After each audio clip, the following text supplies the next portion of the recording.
Meus irmãos, a paz do Senhor, que Deus abençoe. Estou aqui de volta. Para quem não me conhece, meu nome é Luiz, esposa do Tsunami. Estamos aqui realizando devocionais com base no planejamento de leitura bíblica em 6 meses do Novo Testamento. E nos encontramos em Atos, capítulo 19. E a você que ainda não é inscrito, seja muito bem-vindo. Se inscreva no canal, curte, compartilhe, deixa um joinha aí, tá bom, gente? A você que está conosco, vocês são fundamentais para que nós possamos continuar nesse trabalho que tem sido abençoador para nós, tá, irmãos? E temos tido também muitos irmãos que têm dado um retorno, falando que a palavra tem abençoado, e a palavra de Deus ela é viva, e ela realmente abençoa os irmãos, que possamos nos manter firmes nessa jornada, tá bom, irmãos? Irmãos, estava conversando com o Tsunamita hoje, por quê? Porque logo nós estaremos encerrando esse projeto de 6 meses, tá?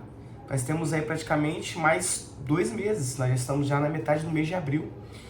E nós já estamos praticamente, quando acabar Coríntios, a leitura bíblica vai voar, tá bom? O livro maior será depois apenas o livro de Apocalipse, que merece uma atenção especial, diga-se de passagem, não é, irmãos? Mas vamos lá, Atos 19, nós vamos falar sobre a terceira viagem missionária de Paulo. E a terceira viagem missionária de Paulo prega o evangelho em Éfeso. E depois nós vamos ver que vai ter um tumulto citado por Demétrio. Irmãos, muito lindo. Então, como nós estamos mencionando aqui agora, nós estamos falando sobre as viagens missionárias de Paulo. Então, Paulo esteve, nós vimos no capítulo 15 o Concílio de Jerusalém, nós vimos no capítulo 16 que Paulo chega em Derbe e Listra, né, que é a segunda viagem. Nós vimos no capítulo 17, é bom fazer esse resumo. Paulo esteve em Tessalônica e pulando agora para o 19, né? Paulo chega em Éfeso. E é interessante, irmãos, que quando ele chega em Éfeso, ele se depara com alguns discípulos. E a primeira pergunta que o apóstolo Paulo faz é o seguinte: olha, já recebestes o dom do Espírito Santo de Deus? Recebeste-vos já o Espírito Santo quando crestes? E aí os discípulos respondem bem assim: sequer ouvimos falar que existe Espírito Santo.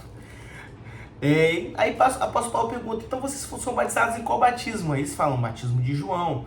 O apóstolo Paulo ensina, então explica: olha, João batizava com o batismo do arrependimento, batismo em águas. E o versículo 5 fala o seguinte, né, que o apóstolo Paulo começa a pregar 1:4, mas Paulo diz: certamente João batizou com o batismo do arrependimento, para crer em Cristo Jesus. E os que ouviram foram batizados em nome do Senhor Jesus. E impondo Paulo as mãos, versículo 6, veio sobre eles o Espírito Santo, e falavam línguas e profetizavam. Aleluia! Glória a Deus. E estes eram uns 12 varões. Irmãos, que bênção, irmãos. A pergunta hoje é interessante, né? Já recebestes o Espírito Santo? Já foi batizado com o Espírito Santo? Sim, existe o batismo com o Espírito Santo, sim, tá? Esse dom não cessou, tá? O Espírito Santo de Deus, ele opera em nossas vidas ainda. Nós somos crentes pentecostais, nós cremos no batismo com o Espírito Santo, nós cremos na atualidade dos dons espirituais, e nós temos experiências e vivemos isso, irmãos. E existe sim, todo aquele que crê e desejar o Senhor, aleluia, batizará com o Espírito Santo. Então tem esse desejo, pergunte ao Senhor: me batiza com o teu Espírito Santo, que ele vai te batizar, apenas creia. E Paulo, estendendo as mãos, Deus batizou. Após ali, o apóstolo Paulo ele começa a pregar nas sinagogas, e a Bíblia fala que ele ficou ali, e durou isso por um espaço de 2 anos, ele ficou em Éfeso mais ou menos 2 anos, tá? E o versículo 11 é um versículo muito lindo que eu vou deixar como título desse vídeo. Versículo 11: e Deus, pelas mãos de Paulo, fazia maravilhas extraordinárias. Me veio o coração agora aquela passagem quando Jesus fala o seguinte: olha, quem crê em mim, obras maiores fará. Aleluia! Jesus fez obras extraordinárias, mas aquele que crê em Jesus fará obras extraordinárias também. E tudo isso para a glória do nome dele, irmãos. Nós temos que lembrar sempre que a glória tem que ser para ele. A glória tem que ser, somente dele. Se nós recebermos a glória, nós ganhamos nosso galardão e não seremos reconhecidos como servos do Senhor, tá? Não podemos deixar a vaidade assumir o nosso coração. A glória tem que ser do Senhor. E continuando, irmãos, A Bíblia conta que existiam alguns ali em Éfeso, alguns judeus exorcizantes, que eles queriam expulsar demônios. E é uma passagem, assim, muito interessante para nós meditarmos na gravidade que é mexer com as coisas espirituais, porque é grave, é sério. Mas esses judeus aqui, e também um pouco, não vou falar cômica, né? Mas é bem interessante no sentido de ver como é que as pessoas que não levaram a sério coisas sérias, né, acabaram tendo uma resposta proporcional. Então, irmãos, existem alguns judeus ali exorcizantes. E aí o versículo 13 fala o seguinte: e alguns dos exorcistas judeus ambulantes tentavam invocar o nome do Senhor Jesus sobre os que tinham espíritos malignos. Ou seja, eles queriam falar do nome de Jesus, queriam invocar o nome de Jesus para expulsar demônios, dizendo: esconjuro-vos por Jesus a quem Paulo prega. Irmãos, nós cremos que o nome de Jesus tem poder, né? Que o nome de Jesus tem poder. Mas não é de qualquer maneira que nós devemos sim invocar o nome do Senhor. Nós temos que conhecer o Senhor, o primeiro passo, né? Esconjuro-vos em nome de Jesus a quem Paulo prega. Eles não conheciam o Senhor Jesus. Eles não tinham intimidade com Deus. Sequer talvez eram crentes. Sequer talvez não, mas eles não receberam Jesus como seu Salvador. Então eles não tinham o Espírito Santo instalado no coração, na vida deles, e por consequência não tinham também autoridade por parte de Jesus para expulsar demônios. Isso é muito grave, irmãos, porque tem pessoas que querem brincar com esse tipo de coisa, e é verdade, é sério, essas coisas existem até hoje. E olha o que aconteceu no versículo 15. Respondendo, porém, o espírito maligno disse: conheço a Jesus e bem sei quem é Paulo, mas vós quem sois? O inimigo falou com essas pessoas: olha, eu conheço Jesus. E eles conhecem, tá?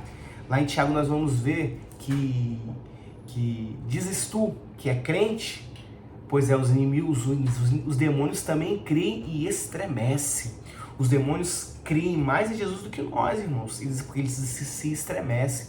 E nós, misericórdia, né? Nós não, né? Eu estou falando do ser humano em si, porque nós somos servos do Senhor, nós cremos no Senhor Jesus, e além de não estremecemos, mas tememos ao Senhor com todo respeito, com toda a cordialidade que Ele é, que é devido a Ele, não é? Então, irmãos, continuando aqui, olha o que aconteceu no versículo 16. E os espíritos malignos saltaram em cima deles e expulsaram eles nus e feridos, e fugiram daquela casa. As coisas são sérias, tá? Isso foi notório no meio de Éfeso. Nós estamos em Éfeso, tá bom, irmãos? E o nome, só versículo 17 fala o seguinte: e o nome do Senhor Jesus era engrandecido, aleluia. Então essas coisas, aconteceram muitas coisas em Éfeso, que o nome do Senhor era engrandecido, e Deus, através da vida de apóstolo Paulo, fazia maravilhas extraordinárias, aleluia, glória a Deus. Versículo 20 fala o seguinte: assim a palavra do Senhor crescia poderosamente e prevalecia. Glória a Deus. E aqui também relata um relato bom de nós falarmos aqui, que o apóstolo Paulo, ele pensa, né, após cumprir todas essas coisas, ele propôs em espírito, ele deseja ir a Jerusalém, passando pela Macedônia e voltando a Roma, e envia, né, a Macedônia dois daqueles que o serviam, entre eles Timóteo e Erasto. Nós vamos ver depois lá na frente as epístolas a Timóteo, exortando Timóteo, virou um pastor de igreja, né? E o que aconteceu? Ainda em Éfeso, versículo 23 fala o seguinte: naquele mesmo tempo houve um não pequeno alvoroço acerca do caminho. Por quê? Porque existia um homem chamado Demétrio, que era ourives, que ele mexia com prata, né? Então, pela palavra dele aqui, ele se viu o quê? Prejudicado, porque o apóstolo Paulo estava pregando o evangelho, ensinando contra a idolatria, ensinando a não adoração de estátuas e imagens, e isso, na visão de Demétrio, traria um prejuízo. Por quê? Porque quanto menos pessoas, se nós reduzirmos o tamanho de pessoas que usam, né, algum tipo de estátua, de símbolo, né, de algum objeto ali com caráter religioso, com caráter supersticioso. Essa palavra eu estava buscando, irmão, supersticioso. Isso poderia prejudicar os negócios de Demétrio, porque ele manuseava a prata, ele fazia todas essas coisas. Então, ele chegou à multidão, chegou aos Éfesos ali, e é bom mencionar o seguinte, irmãos, que Éfeso ali, nós vamos ver na frente que Éfeso, a cidade de Éfeso adorava a deusa Diana. Tinha uma deusa ali na cidade que era como se fosse a padroeira daquela cidade. Então os Éfesos adoravam essa deusa. Então Demétrio, o que ele faz? Ele tenta juntar a multidão e fala o seguinte: olha, apóstolo Paulo está pregando assim, e por isso as pessoas estão deixando de usar e de adorar as estátuas. E isso vai ser não só prejudicial à nossa profissão, que está correndo risco nesse momento, mas também a adoração. Vou ler para os irmãos aqui, para ficar mais claro. E bem vedes e ouvis que não só em Éfeso, mas também quase toda Versículo 27. Não somente há o perigo de que nossa profissão caia em descrédito, mas também de que o próprio templo da grande deusa Diana seja estimado em nada, vindo a majestade daquele que toda a Ásia e o mundo veneram a ser destruída. Ouvindo isso, encheram-se de ira e clamaram, dizendo: grande é a Diana dos Éfesos. E encheu-se de confusão toda a cidade, unânimes correram ao teatro, arrebatando a Gaio e a Aristarco, macedônios, companheiros de Paulo na viagem. E aí começa uma confusão, porque eles foram até o teatro e o apóstolo Paulo queria se apresentar, mas os amigos não deixaram o apóstolo Paulo se apresentar. Então a confusão tomou proporções maiores. Imagina uma multidão indo até determinado local confrontar as palavras de Paulo, falando e perguntando ele por que ele queria dissuadir as pessoas de adorarem a outros deuses. Só que era a pregação do evangelho. O evangelho estava crescendo em Éfeso. E é normal, irmãos, que isso aconteça. Por quê? Porque o inimigo ele não pode permitir que o evangelho do Senhor se estabeleça em determinado lugar. Então essas coisas surgem sim para impedir o agir de Deus, mas agindo Deus, quem impedirá? Ninguém pode impedir o agir do Senhor, meus irmãos. E aí os judeus que estavam no meio da confusão tentam levantar alguém para tentar ser o porta-voz, para explicar que os judeus não tinham nada a ver com aquilo, mas sim os cristãos. E a confusão continua até que se levanta. Então, versículo 35. Então o escrivão da cidade, tendo apaziguado a multidão, disse: varões Efésios, qual homem que não sabe que a cidade dos Efésios é a guardadora do templo da grande deusa Diana e da imagem que desceu de Júpiter? Ora, não podendo isso ser contraditado, convém que vos aplaqueis e nada façais temerariamente. Porque estes homens que aqui trouxestes nem são sacrílegos, nem blasfemam da vossa deusa. Mas se Demétrio, assim, eles começam, o escrivão da cidade, né, uma autoridade, ele começa a aplacar aquela confusão e fala o seguinte: olha, esses homens não blasfemaram contra Deus e nem pregaram contra a deusa, tá? Mas os ourives, Demétrio, se ele tem algum problema, que ele procure a justiça, que ele procure o caminho legal e não suscite a multidão a praticar algum tipo de crime. Porque isso que nós estamos fazendo agora, nós podemos ser imputados a crime, porque nós estamos fazendo uma bagunça, fazendo uma balbúrdia, coisas do gênero. Então, que fosse aplacado. E o versículo 41, encerrando esse capítulo lindo, vai falar o seguinte: e tendo dito isto, despediu o ajuntamento. Meus irmãos, e aqui encerra o capítulo 19 de Atos dos Apóstolos, e nós veremos que Paulo irá visitar outra vez a Macedônia e a Grécia, no capítulo 20, tá bom? Que Deus continue falando ao teu coração, que Deus possa te trazer alegria, que Deus venha te trazer alegria, tá bom?